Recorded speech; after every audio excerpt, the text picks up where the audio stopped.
Bonjour à toutes et à tous, je vous souhaite la bienvenue.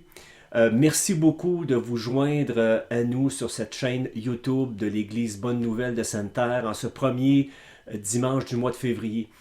Le sujet que Jésus a déposé sur mon cœur aujourd'hui est « Garde tes yeux sur Jésus, garde tes yeux sur Jésus ». Mais juste avant, j'aimerais vous dire à celles et à ceux qui fréquentaient l'Église que nous allons vous communiquer d'ici quelques jours les détails sur la façon dont nous allons procéder en vue de nos futures rencontres. Encore une fois, merci infiniment d'être là, de votre fidélité et soyez rencontrés dans vos besoins au travers ce message dans le nom de Jésus. Le texte que je vais partager avec vous aujourd'hui se trouve dans Matthieu, le chapitre 14, du verset 22 à aller jusqu'à 33. Et ça dit, « Aussitôt après, Jésus obligea les disciples à monter dans la barque et à le précéder sur l'autre rive pendant qu'il renverrait la foule. Quand il l'eut renvoyé, il monta sur la montagne pour prier à l'écart, et le soir venu, il était là seul. La barque, déjà au milieu de la mer, était battue par les flots, car le vent était contraire. À la 4e veille de la nuit, entre 3h et 6h du matin, Jésus alla vers eux, marchant sur la mer. Et ça nous dit que quand les disciples le virent marcher sur la mer, ils furent troublés et dirent « C'est un fantôme !» Et dans leur frayeur, ils poussèrent des cris. Jésus leur dit aussitôt « Rassurez-vous, c'est moi, n'ayez pas peur. » Pierre lui répondit « Seigneur, si c'est toi, ordonne que j'aille vers toi sur les eaux. » Et Jésus dit « Viens. » Pierre sortit de la barque et marcha sur les eaux pour aller vers Jésus. Mais voyant que le vent était fort, il eut peur.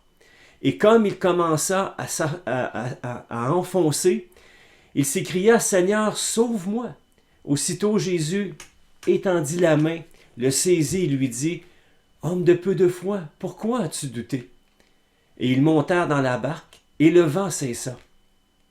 Ceux qui étaient dans la barque vinrent se prosterner devant Jésus et dire « Tu es véritablement le Fils de Dieu. » Vous savez, marcher avec Jésus, c'est la possibilité inévitable de vivre le surnaturel illimité de Dieu dans notre dimension humaine limitée et souvent troublée par les défis que nous avons à surmonter. Donc, c'est absolument normal de connaître des temps de mise à l'épreuve et d'obstacles de toutes sortes dans nos vies.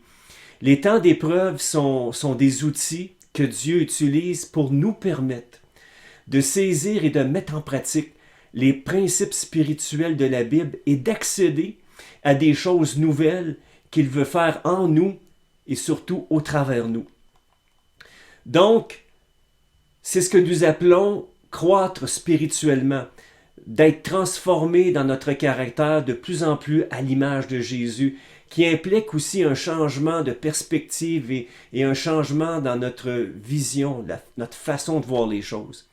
Job a déclaré à la fin de son temps d'épreuve vraiment qu'il a eu des plus terribles, il dit dans Job, le chapitre 42, le verset 2 et le verset 5, il dit « Je reconnais que tout est possible pour toi et que rien ne peut s'opposer à tes projets. Mon oreille avait entendu parler de toi, mais maintenant mon œil t'a vu. » Vous savez, Job connaissait Dieu d'une certaine façon, mais après qu'il ait traversé toutes les épreuves qu'il a traversées, sa perspective de Dieu, sa communion avec Dieu a été transformée. Et juste pour ça, ça valait la peine qu'il traverse toutes ces épreuves-là. La différence majeure entre quelqu'un qui a cru en Jésus et ceux qui n'ont aucune espérance est que nous avons le Seigneur Jésus comme appui lorsque nous affrontons l'épreuve. Jésus est constamment à nos côtés pour nous encourager et insuffler en nous la force de continuer à marcher au milieu des vents contraires de la vie et les défis de toutes sortes qui jonchent le chemin étroit de notre destinée qui mène à la vie éternelle. Ésaïe 30,15 nous dit Vous serez sauvés seulement en vous tournant vers moi et en restant calme. Votre seule force, c'est de rester tranquille et de mettre votre confiance en moi. Alors, dans cet événement de l'évangile de Matthieu qui implique Simon-Pierre en particulier et Jésus, nous lisons que Jésus apparaît à ses disciples après un temps de prière sur la montagne. Parce qu'il est Dieu, Jésus voit leur situation pénible et il décide d'intervenir, tout comme Jésus voit ta situation ce matin et qu'il est prêt à intervenir si tu fais appel à lui. Les disciples, eux, font face à des vents contraires avec une barque qui est percutée par de grosses vagues qui les empêchent d'avancer et se rendre sur l'autre rive. Jésus, lui, s'en vient en marchant sur la mer. Et n'oubliez pas qu'au point de départ, c'est lui qui a obligé ses disciples à le précéder sur l'autre rive. Les disciples vivaient la situation d'un vent contraire, mais ce vent contraire était précisément le temps de Dieu de manifester sa gloire. C'est au plus fort de nos tempêtes, et c'est au plus fort de la tempête que les disciples ont vu Jésus opérer un miracle. C'est au plus fort de nos propres tempêtes que nous devons le plus nous attendre au secours de Dieu et lui faire totalement confiance en gardant nos yeux fixés sur lui. Pierre, à ce moment-là, demande à Jésus, quand il le voit arriver, Pierre demande à Jésus avec une foi pleine d'audace. Et Pierre, l'Évangile nous dit au verset 28, Pierre lui répondit, Seigneur, si c'est toi, ordonne que j'aille avec toi sur les eaux. Donc c'était une demande audacieuse, mais elle n'est jamais trop grande quand c'est Jésus qui prend place dans notre histoire. Si c'est toi, et Dieu est capable de faire infiniment au-delà de tout ce que nous lui demandons ou pensons. Et Éphésiens 3,20 nous dit, à celui qui par la puissance qui agit en nous peut réaliser infiniment au-delà de ce que nos prières peuvent demander ou ce que notre imagination ose espérer. Dans la barque, pas un disciple, à part Pierre, n'a osé faire cette demande-là, c'est-à-dire, Seigneur, si c'est toi, ordonne que j'aille avec toi ou vers toi sur les eaux. Aujourd'hui, réalisons le privilège de marcher avec Jésus par la foi, même quand la sagesse humaine prétend que c'est impossible. Il y a le Dieu infiniment grand à qui toutes choses sont possibles pour t'aider à marcher avec lui dans ce qu'il a destiné à être et à faire dans ta vie. Donc, marcher avec Jésus implique de sortir de notre zone de confort en obéissant à sa voix. Jésus dit à tous, si quelqu'un veut venir après moi, qu'il renonce à lui-même, qu'il se charge chaque jour de sa croix et qu'il me suive. Pierre est audacieux et reçoit l'invitation de Jésus. Jésus dit à Pierre, viens. Jésus invite Pierre à aller où seul les pas de la foi osent s'engager. La marche d'un croyant en Jésus-Christ est surnaturelle à travers une vie quotidienne qui est très naturelle. La foi authentique doit toujours nous amener à prendre une décision ferme et résolue et de passer à l'action. Le chrétien marche par les yeux de la foi, non par ceux des cinq sens. Si tu as déjà mis ta foi en Jésus, tu es invité aujourd'hui à marcher sur les eaux profondes et houleuses de la vie comme Pierre l'a fait lui-même. Donc on voit ici que Pierre sort de sa zone de confort par la grâce de Dieu toujours avec succès. Pierre, le texte nous dit au verset 29 de Matthieu 14, Pierre sortit de la barque et marcha sur les eaux. Ce qui nous paraît parfois impossible dans notre situation peut être transformé ou accompli en mettant simplement notre foi en Jésus et en sa parole et en ses promesses. Jean chapitre 1, le verset 14 nous dit « Et la parole a été faite chair. » La parole, c'est Jésus. Elle a habité parmi nous, pleine de grâce et de vérité. Et nous avons contemplé sa gloire. Une gloire comme la gloire du Fils de Dieu venu du Père. Donc, il faut sortir de notre zone de confort pour pouvoir avancer avec Jésus. La vie, par la foi, implique un abandon total de tout autre appui charnel ou humain. On sort de la barque du moi pour se confier totalement à ce que Jésus nous dit et confronter nos situations. Si je crois pleinement en Jésus, alors je vais me reposer totalement en lui, sur ses promesses et sur ses déclarations. Et vous savez, le prochain point, c'est quand la peur vient stopper l'élan de la foi. Et Pierre, il était bien parti, il marchait vers Jésus, mais voyant que le vent était fort, il eut peur, nous dit le verset 30 dans Matthieu 14. Peut-être que Pierre pensait que la tempête se calmerait immédiatement après avoir répondu à l'appel de Jésus qu'il est sorti de la barque. Nos problèmes ne se règlent pas instantanément à l'instant où nous croyons en Jésus-Christ. Notre foi, sûrement et assurément, sera éprouvée. Quand Pierre s'est laissé envahir par les circonstances extérieures, il a commencé à avoir peur. Le moteur de sa foi s'est mis à choquer, excusez-moi l'expression. Il a littéralement paniqué et a oublié de remettre le focus sur Jésus. À partir de ce moment-là, Pierre a commencé à s'enfoncer parce qu'il s'est mis à regarder et à réfléchir à ce qui se passait autour de lui et non à la parole que Jésus lui avait dite. Marcher dans les voies que Dieu a tracées pour nous sera toujours une source de crainte si nous détournons les yeux de Jésus. Nous devons garder constamment nos yeux sur Jésus, de garder constamment le focus sur ses promesses et sur ce que la parole nous déclare tout simplement. Alors Pierre, à ce moment-là, lance un cri du cœur à Jésus. Seigneur, sauve-moi. On le voit au verset 30. Et 1 Corinthiens, le chapitre 10, le verset 12, nous dit, « Ainsi donc que celui qui croit être debout prenne garde de tomber. » Pourquoi je vous le dis cela? C'est parce qu'on est confronté, chacun de nous, ici. On pourrait bien dire, bon ben moi, à place de Pierre, j'aurais fait ci, ou j'aurais fait ça, ou j'aurais gardé mes yeux sur Jésus.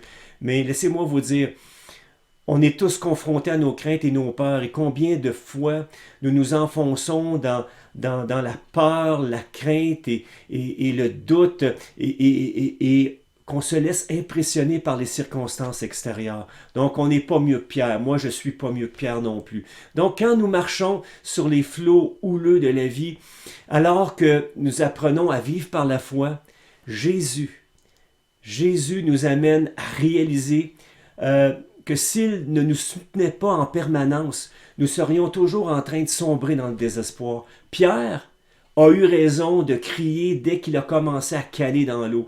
Trop de gens et trop souvent, nous attendons d'être dans l'eau par-dessus la tête avant d'appeler Jésus à l'aide. Jésus, qu'est-ce qu'il fait à ce moment-là dès qu'il entend le cri de Pierre, son cri de désespoir?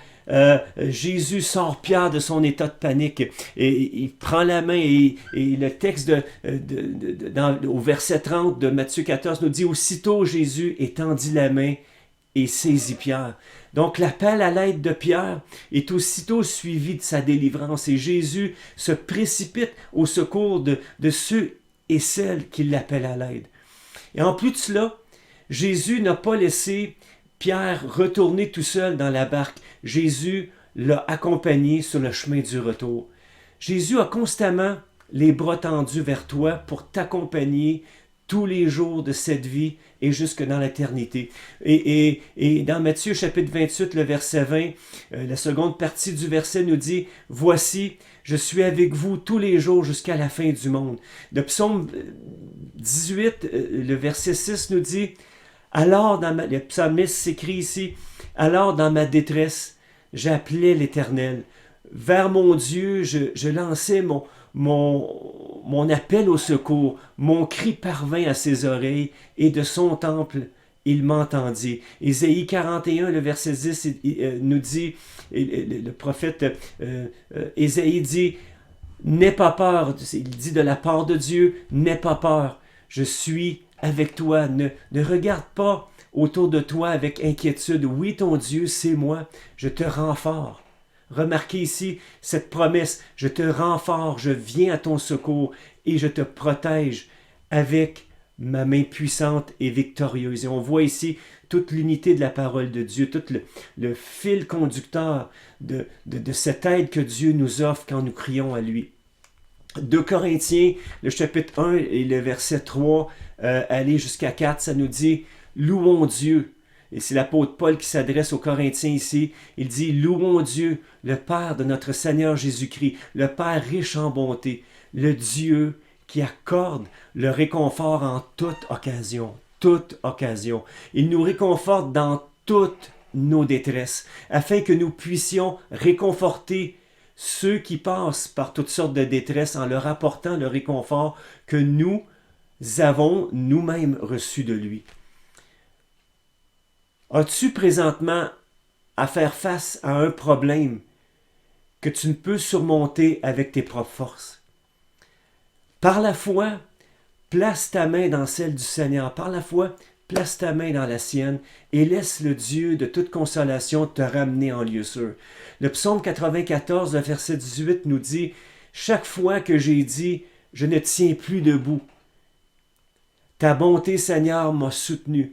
Et quand j'avais le cœur surchargé de soucis, tu m'as consolé, tu m'as rendu la joie. » Donc on voit ici que Pierre reçoit le point suivant qui est très important à saisir, on voit ici que Pierre reçoit une réprimande éducative de Jésus prononcée avec douceur et compassion. Et Jésus lui dit « Homme de peu de foi, pourquoi as-tu douté » au verset 31.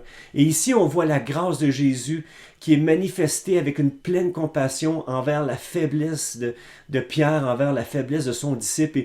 Et Jésus, je vous assure qu'il ne brise jamais un roseau cassé, mais au contraire, il le restaure complètement. Dans Matthieu, le chapitre 12, le verset 20, Jésus déclare qu'il ne brisera jamais le roseau qui est cassé, qu'il n'éteindra jamais le petit lumignon qui fume jusqu'à ce qu'il ait triomphé de la justice. Jésus n'écrasera jamais ceux qui se sentent faibles et ceux qui souffrent pour atteindre le but que Dieu a dans leur vie et pour atteindre le but que Dieu a dans leur vie. Et il va encourager plutôt et il va fortifier ceux qui ont le cœur brisé et ceux qui sont opprimés. Et Jésus rallumera même la petite étincelle de foi en nous pour en faire une flamme. Finalement, il y a une prière et des pas de foi qui amènent un résultat, et on le voit au verset 32 de Matthieu 14 dans le récit qu'on a lu ce matin,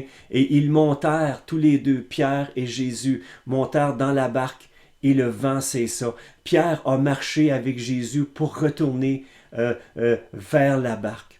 Vous savez, Jésus est venu immédiatement au secours de Pierre, alors que juste avant, il était en train de s'enfoncer. Jésus n'a pas mis le pied sur la tête de Pierre pour qu'il envale des tasses d'eau, mais au contraire, tout de suite, il est venu à son secours. La marche de Pierre vers Jésus a été un merveilleux moment pour apprendre à marcher par la foi sur les eaux agitées de la vie en gardant ses yeux fixés sur Jésus. C'est ce que Jésus, dans le fond, voulait lui enseigner. Et c'est ce que Jésus veut t'enseigner. C'est ce que Jésus veut nous enseigner ce matin à chacun de nous.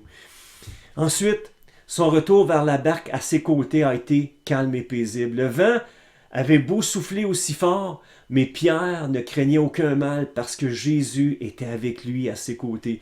Et avoir Jésus tout près de soi, c'est le secret d'une vie chrétienne paisible et triomphante. Au moment où Jésus est dans la barque et entre dans la barque avec Pierre, aussitôt qu'ils mettent les pieds dans la barque, le vent se calme.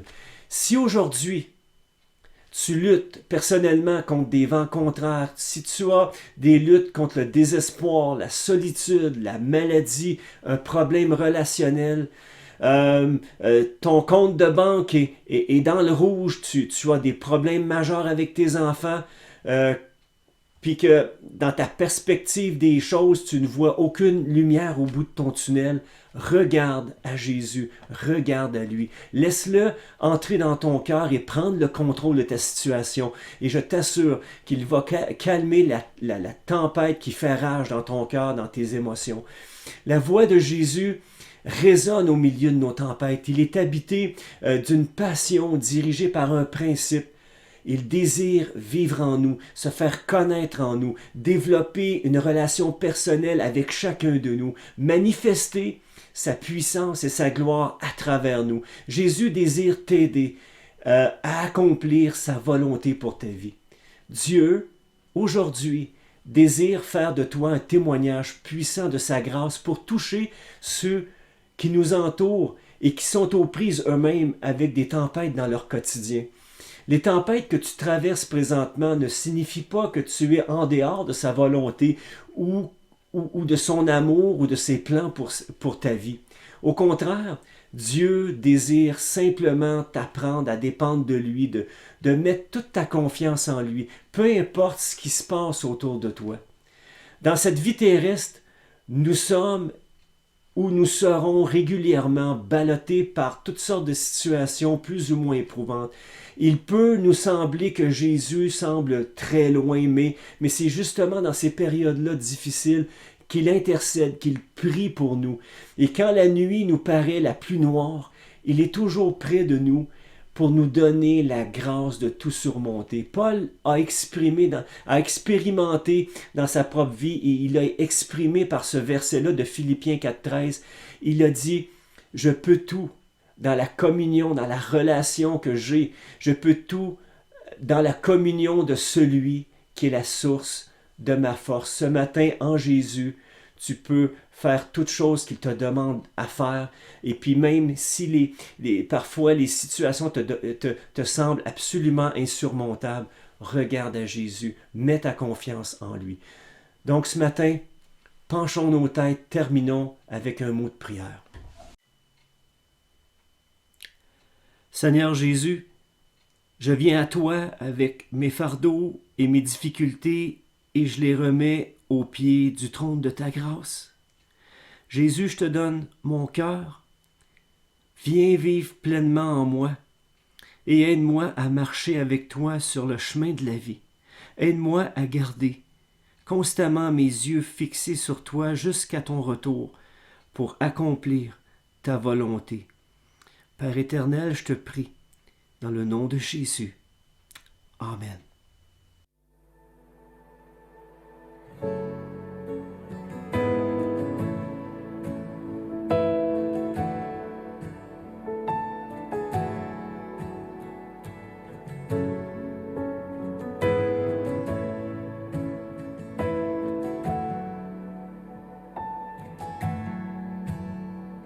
Du fond du gouffre, je t'appelle. Dans la nuit sombre, entends mon cri. Incline vers moi ton oreille. Délivre-moi, je t'en supplie.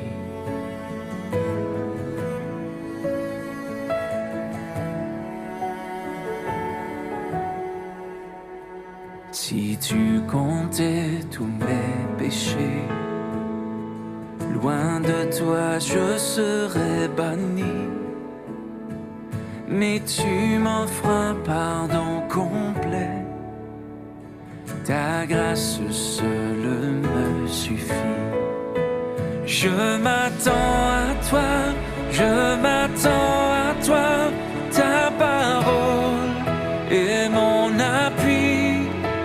Je m'attends à toi, fermement à toi, car toi seul me rassasie.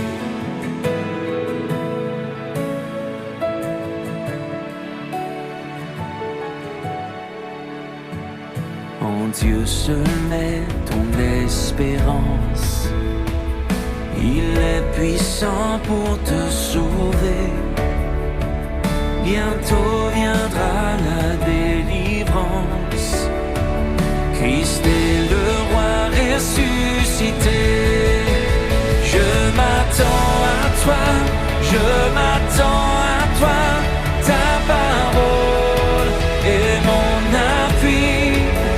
Je m'attends à toi, fermement à toi, car toi seul me rassasie.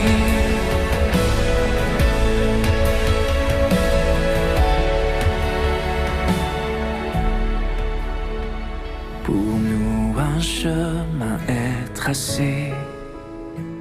Dieu lui-même a payé le prix. En lui notre foi est placée.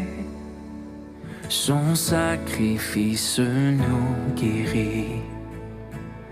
En lui notre foi est placée. Son sacrifice nous guérit. Je m'attends à toi, je m'attends à toi.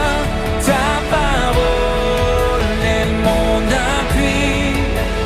Je m'attends à toi, fermement à toi, car toi seul me rassasie. Je m'attends à toi, je m'attends à toi, dans la tempête et la nuit. Je m'attends à toi, fermement à toi, ton amour est mon abri.